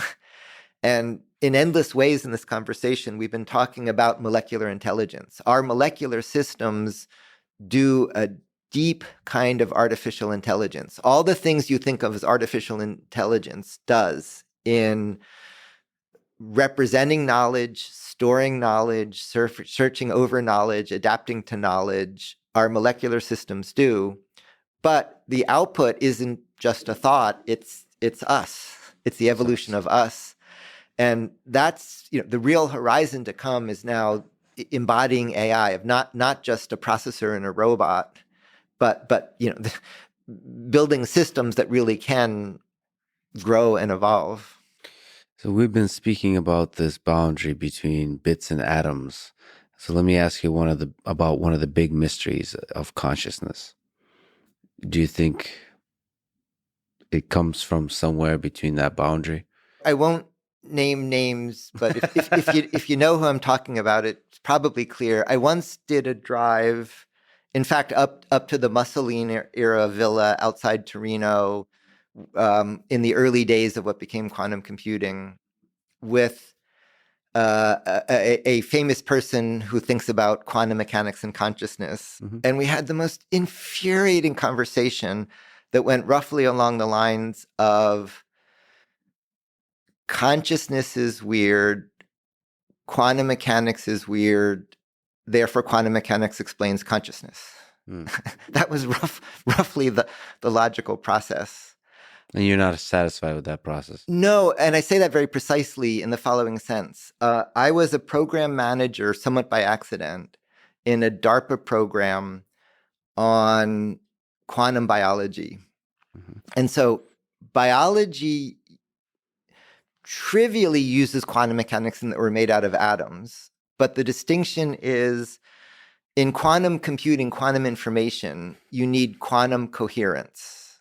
And there's a lot of muddled thinking about collapse of the wave function and claims of quantum computing that garbles just quantum coherence. That you can think of it as a wave that has very special properties, but these wave-like properties. And so there's a small set of places where biology uses quantum mechanics in that deeper sense. Mm-hmm. One is how light is converted to energy in photosystems. It looks like one is olfaction, how your nose is able to tell different smells. Probably one has to do with how birds navigate, how they sense magnetic fields. Mm-hmm. That involves a coupling between a very weak energy with a magnetic field, coupling into chemical reactions. And there's a beautiful system. Standard in chemistry is magnetic fields like this can influence chemistry, but there are biological circuits that are carefully balanced with two pathways that become unbalanced with magnetic fields. So each of these areas are expensive for biology. It has to consume resources to use quantum mechanics in this way. Mm-hmm. So again, those are places where we know there's quantum mechanics in biology. In cognition, there's just no evidence. There's no evidence of anything quantum mechanical going on in how cognition works. Consciousness. Well, I'm saying cognition. I'm not saying consciousness. Okay. But to get from cognition to consciousness, so McCullough and Pitts made a model of neurons. Mm-hmm. That led to perceptrons that then, through a couple boom busts, led to deep learning. One of the interesting things about that sequence is it diverged off. So deep neural networks used in machine learning diverged from trying to understand how the brain works.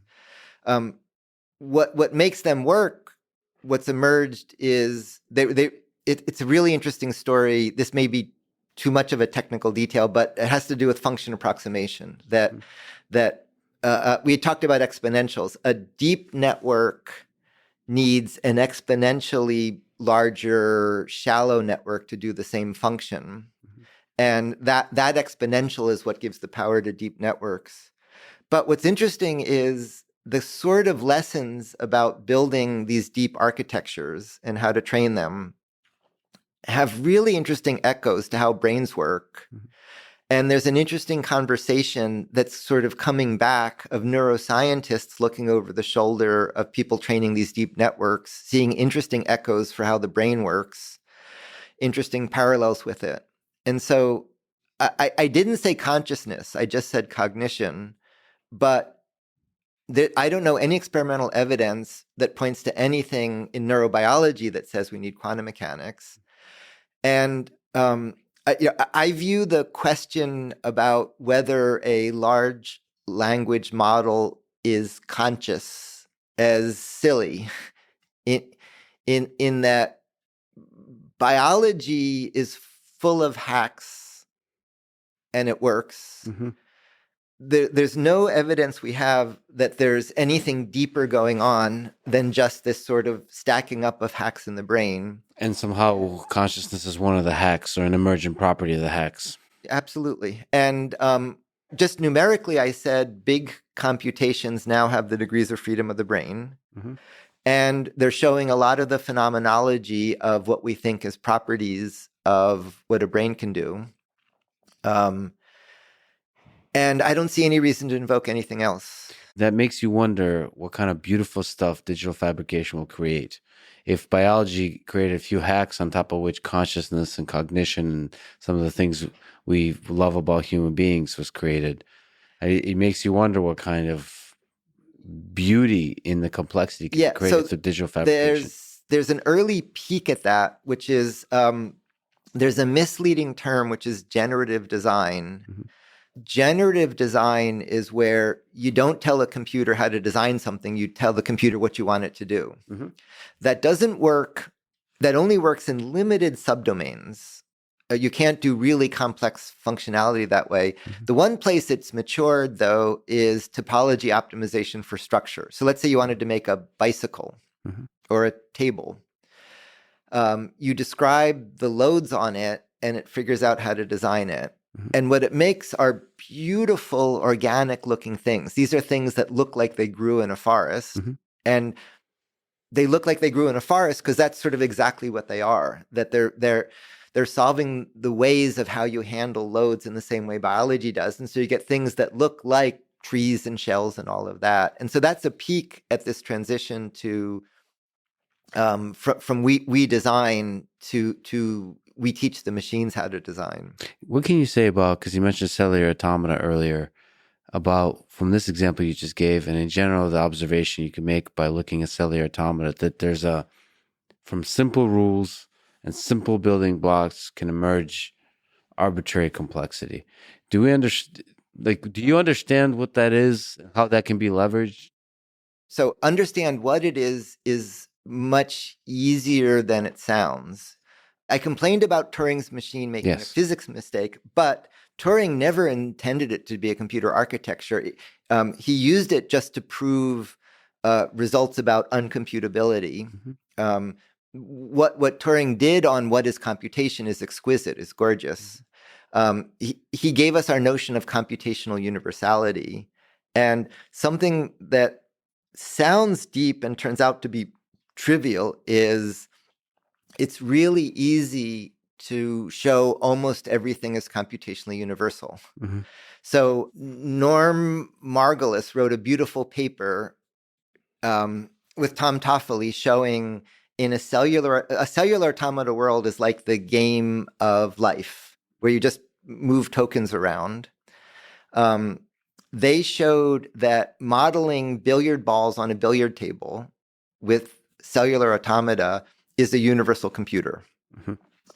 To be universal, you need a persistent state, you need a nonlinear operation to interact them, and you need connectivity.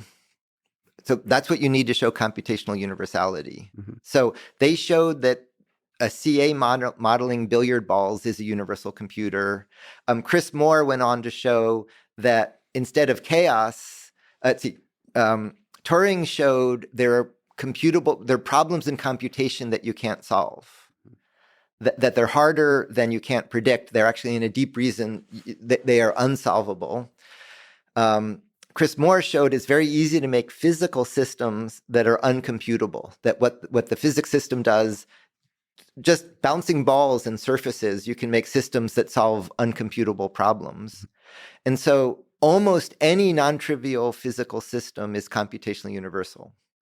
So the first part of the answer to your question is, this comes back to how, my comment about how do you bootstrap a civilization.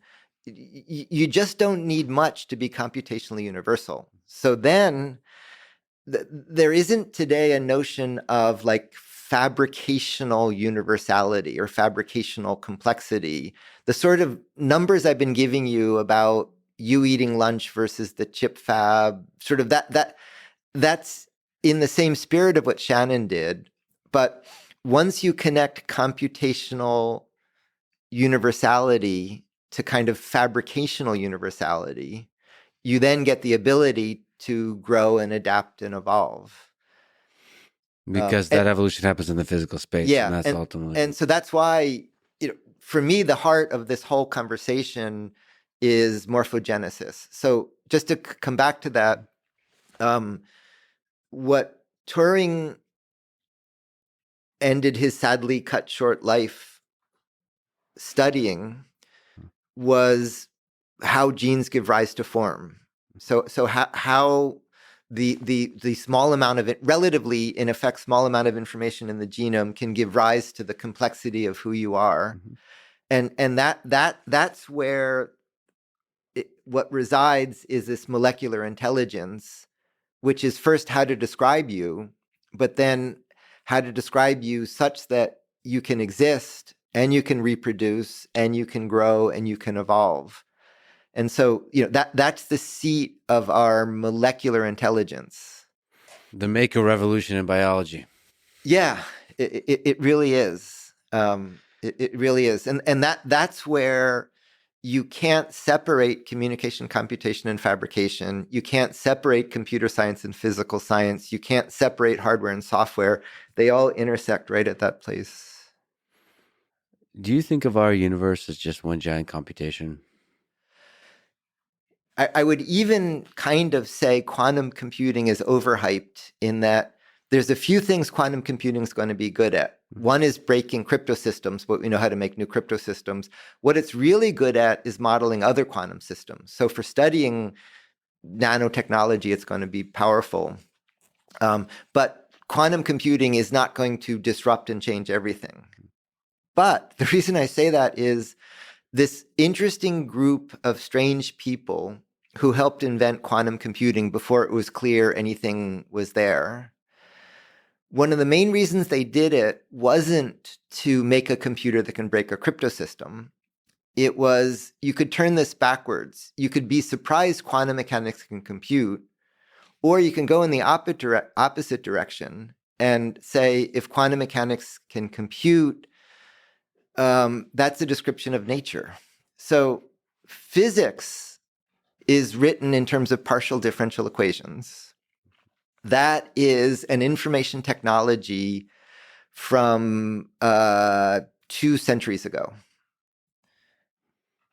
The equations of physics are not, this would sound very strange to say, but the equations of physics, Schrodinger's equations and Maxwell's equations and all of them, are not fundamental. They're a representation of physics that was accessible to us in the era of having a pencil and a piece of paper. They have a fundamental problem, which is if you make a dot on a piece of paper, in traditional physics theory, there's infinite information in that dot. A point has infinite information. That can't be true because information is a fundamental resource that's connected to energy. And in fact, one of my favorite questions you can ask a cosmologist to trip them up is ask, is information a conserved quantity in the universe? Was all the information created in the Big Bang, or can the universe create information? And I've yet to meet a cosmologist who doesn't stutter and not clearly know how to handle that existential question. But sort of putting that to aside, in physics theory, the way it's taught, information comes late. you're taught about X, a variable, which can contain infinite information, but physically that's unrealistic. And so physics theories have to find ways to cut that off. So instead, there are a number of people who start with a theory of the universe should start with information and computation as the fundamental resources that explain nature. And then you build up from that to something that looks like throwing baseballs down a slope. And so in that sense, the work on physics and computation has many applications that we've been talking about, but more deeply, it's really getting at new ways to think about how the universe works. And there are a number of things that are hard to do in traditional physics that make more sense when you start with information and computation as the root of physical theory. So information and computation being the real fundamental thing in the universe. Right. That information is a resource. You can't have infinite information in finite space. Mm-hmm. Information propagates and interacts. And from there, you erect the scaffolding of physics. Now, it happens, the words I just said look a lot like quantum field theories. But there's an interesting way where instead of starting with different differential equations to get to quantum field theories and quantum field theories, you get to quantization. If you start from computation and information, you begin sort of quantized and you build up from there. And so that's the sense in which absolutely I think about the universe as a computer. The easy way to understand that is just almost anything is computationally universal, but the deep way is it's a real fundamental way to understand how the universe works. Let me go a little bit to the personal. And with the Center of Bits and Atoms, you have worked with the students you've worked with have gone on to do some incredible things in this world, including build supercomputers that power Facebook and Twitter and so on. What advice would you give to young people? What advice have you given them how to have one heck of a great career, one heck of a great life? One important one is if you look at junior faculty trying to get tenure at a place like MIT, the ones who try to figure out how to get tenure are miserable and don't get tenure. And the ones who don't try to figure it out are happy and do get it. Yeah. I mean, you have to love what you're doing and believe in it, and nothing else could possibly be what you want to be doing with your life, and it gets you out of bed in the morning. And again, it sounds naive, but within like the limited domain I'm describing now of getting tenure at MIT, that's a key attribute to it. And in the same sense, if you take the sort of outlier students we're talking about, 99 out of 100 come to me and say, your work is very fascinating. I'd be interesting to work for you. And 1 out of 100 come and say, here, you're wrong. Here's your mistake. Here's what you should have been doing. Yeah. And they just sort of say, I'm here and get to work. And again, I don't know how far this resource goes. So, I've said I consider the world's greatest resource this engine of bright, inventive people, of which we only see a tiny little iceberg of it. And everywhere we open these labs, they come out of the woodwork. They come, we didn't create all these educational programs, all these other things I'm describing. We tried to partner everywhere with local schools and local companies and kept tripping over dysfunction and find we had to create the environment where people like this can flourish. And so I don't know if this is everyone, if it's 1% of society, what the fraction is, but it's so many orders of magnitude bigger than we see today. We've been racing to keep up with it to take advantage of that resource. Something tells me it's a very large fraction of the population. I mean, the thing that gives me most hope for the future is that population. Once a year, this whole lab network meets, and it's my favorite gathering. It's in Bhutan this year because it's every body shape, it's every language, every geography, but it's the same person in all those packages. It's the same sense of bright, inventive joy and discovery. If there's people listening to this and they're just overwhelmed with how exciting this is, which I think they would be, how can they participate? How can they help? How can they encourage young people or themselves to build stuff, to create stuff? Yeah, that's a great question. So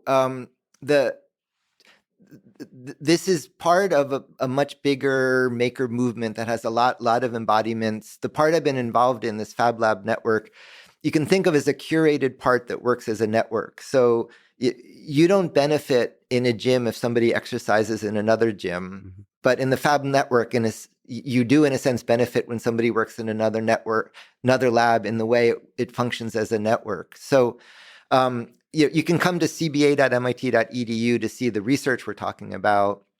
There's a Fab Foundation run by Sherry Lassiter at fabfoundation.org. Fab Labs IO is a portal into this lab network. Fabacademy.org is this distributed hands-on educational program. Fab.city is the platform of cities producing what they consume. Those are all nodes in this network. So you can learn with Fab Academy, and you can perhaps launch or help launch or participate in launching a Fab Lab. Well, and in particular, from 1 to 1,000, we carefully counted labs. Now we're going from 1,000 to 1,000,000, where it ceases to become interesting to count them. And in the 1,000 to the 1,000,000, what's interesting about that stage is technologically, you go to a lab not to get access to the machine, but you go to the lab to make the machine. Mm-hmm. But the other thing interesting in it is we have an interesting collaboration on a Fab Lab in a box. And this came out of a collaboration with SolidWorks on how you can put a Fab Lab in a box, which is not just the tools, but the knowledge. Mm-hmm. So you open the box, and the box contains the knowledge of how to use it, as well as the tools within it, so that the knowledge can propagate. And so we have an interesting group of people working on, the original Fab Labs. We'd have a whole team to get involved in the setting up and training. And the Fab Academy is a real in-depth, deep technical program in the training. But in this next phase, how sort of the lab itself knows how to do the lab, we've talked deeply about the intelligence in fabrication, but in a much more accessible one, about how the AI in the lab, in effect, becomes a collaborator with you in this nearer term to help get started. And for people wanting to connect, it can seem like a big step, a big threshold, but we've gotten to thousands of these, and they're doubling exactly that way just from people opting in. And in so doing, driving towards this kind of idea of personal digital fabrication. Yeah, and it's not utopia, it's not free, but come back to today, we separately have education, we have big business, we have startups, we have entertainment. Sort of each of these things are segregated. Mm-hmm. When you have global connection to one of these local facilities, in that you can do play and art and education and create infrastructure. You can make many of the things you consume. Mm-hmm. You could make it for yourself. It could be done on a community scale. It could be done on a regional scale. It really, I'd say, the research we spent the last few hours talking about, I thought was hard. And in a sense, I mean, it's non-trivial, but in a sense, it's just sort of playing out, we're turning the crank. What I didn't think was hard is, if anybody can make almost anything anywhere, how do you live? How do you learn? How do you work? How you play? These very basic assumptions about how society functions. There's a way in which it's kind of back to the future, in that this mode where work is money is consumption, and consumption is shopping by selecting, is only a kind of a few decade old stretch. In some ways, we're getting back to, a Sami village in North Norway is deeply sustainable. But rather than just reverting to living the way we did a few thousand years ago, being connected globally, having the benefits of modern society, but connecting it back to older notions of sustainability. I hadn't remotely anticipated just how fundamentally that challenges how a society functions, and how interesting and how hard it is to figure out how we can make that work. And it's possible that this kind of process will give a deeper sense of meaning to each person. Let me violently agree in two ways. One way is this community making crosses many sensitive sectarian boundaries in many parts of the world where there's just, implicit or explicit conflict. But sort of this act of making seems to transcend a lot of historical divisions. I don't say that philosophically, I just say that as an observation. And I think there's something really fundamental in what you said, which is, deep in our brain is shaping our environment. A lot of what's strange about our society is the way that we can't do that. The act of shaping our environment touches something really, really deep that gets to the essence of who we are. That's again why I say that, in a way, the most important thing made in these labs is making itself. What do you think, if this shaping of our environment gets to something deep, what do you think is the meaning of it all? What's the meaning of life, Neil? I can tell you my insights into how life works. I can tell you in my insights in how to make life meaningful and fulfilling and sustainable. I have no idea what the meaning of life is, but maybe that's the meaning of life. No, the uncertainty, the confusion of, because there's a magic to it all. Everything you've talked about, from starting from the basic elements with the Big Bang that somehow created the sun, that somehow said FU to thermodynamics and created life, and all the ways that you've talked about, from ribosomes that created the machinery, that created the machine, and then now the biological machine creating, through digital fabrication, more complex artificial machines, all of that, there's a magic to that creative process. And we humans are smart enough to notice the magic. So you haven't said the S word yet. Which one is that? Singularity. I'm not sure if Ray Kurzweil is listening. If he is, hi, Ray. Yeah. But I have a complex relationship with Ray, because a lot of the things he projects I find annoying. But then he does his homework, and then somewhat annoyingly, he points out how almost everything I'm doing fits on his roadmaps. Yeah. And so, the question is, are we heading towards a singularity? I'd have to say I lean towards sigmoids rather than exponentials. But we've done pretty well with sigmoids. Yeah. So sigmoids are things grow and they taper, and then there can be one after it and one after it. So, I'll pass on whether there's enough of them that they diverge. But, the selfish gene answer to the meaning of life is the meaning of life is the propagation of life. And so, it was a step for atoms to assemble into a molecule, for molecules to assemble into a protocell, for the protocell to then form organelles, for the cells to form organs, the organs to form an organism.